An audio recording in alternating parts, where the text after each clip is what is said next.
Hey guys, what's up? So Samsung finally took the wraps off the Galaxy Z Flip3 and the Z Fold3 during the Unpacked event on the 11th, and boy, these are some really good looking phones. So the majority of what we kind of anticipated or heard through the leaks in the past few months was confirmed by Samsung, including the IPX8 water resistance rating. Yes, these are the first modern foldable phones to come with an IP rating, though the phones still don't come with a dust resistance rating, which is kind of expected, I guess. But having water protection on foldable devices does provide that extra peace of mind, especially when the phones are priced at what they are. Samsung didn't just stop there, as the company is using 10% stronger armor aluminum in the phone's construction this year. Also, the cover screen has Gorilla Glass Victus protection, which is the best protection available for smartphones right now. This year, the 7.6-inch Dynamic AMOLED 2x Infinity Flex display and the 6.7-inch display on the Flip 3 have a new protective layer on top, and Samsung claims that it provides a massive 80% boost in durability over the films used in previous generations. On top of that, the Flip 3 gets a bigger 1.9-inch cover display compared to the 1.1-inch panel on the previous Flips, which improves the usability of the display massively, and it also improves the user experience that much more. The cover screen supports 4 swiping gestures and can be used for reading notifications and interacting with a bunch of Samsung apps.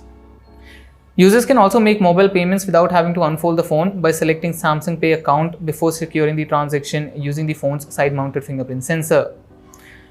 Now, both the Fold 3 and the Flip 3's display get a 29% increased brightness compared to last year.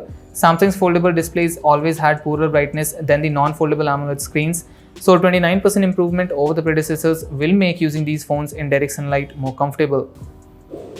The cover screen on the Fold 3 is also 25% brighter, and it even offers 120Hz refresh rate, which was missing on the predecessor. The Flip 3's display also gets the 120Hz goodness this time around.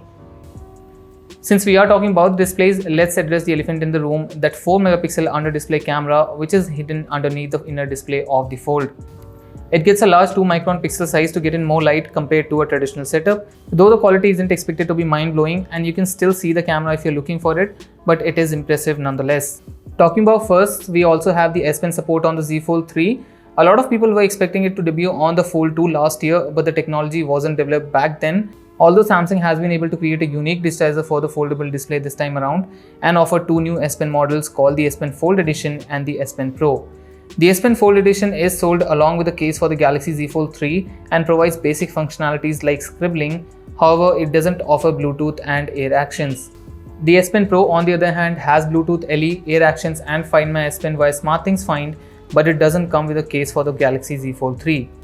It's more of a general purpose S Pen that's deeply integrated with the new foldable and comes with a special Z Fold mode, but you'll have to carry it around separately.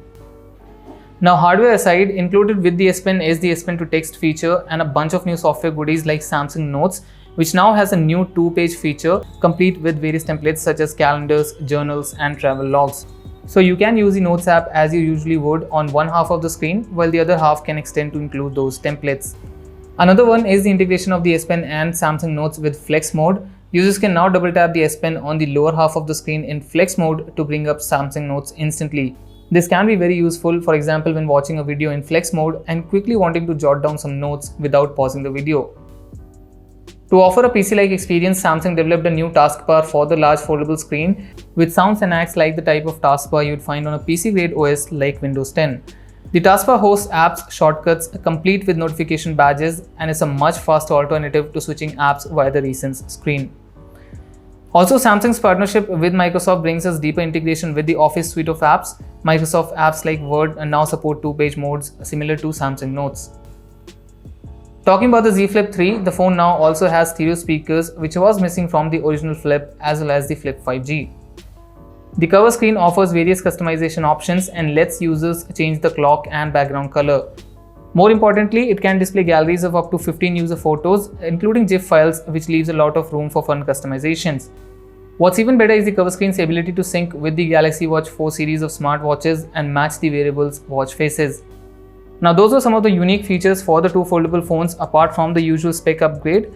The Z Flip 3 now starts at $999 in the US, which is more in line with normal candy bar style flagship phones, while the Fold 3 would retail for $200 less at $1,799 compared to the Z Fold 2. On top of that, the company is offering some great trade-in values for older Z line of flagship phones.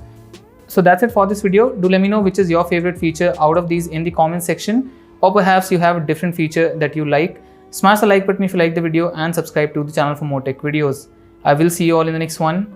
Till then, bye bye and stay safe.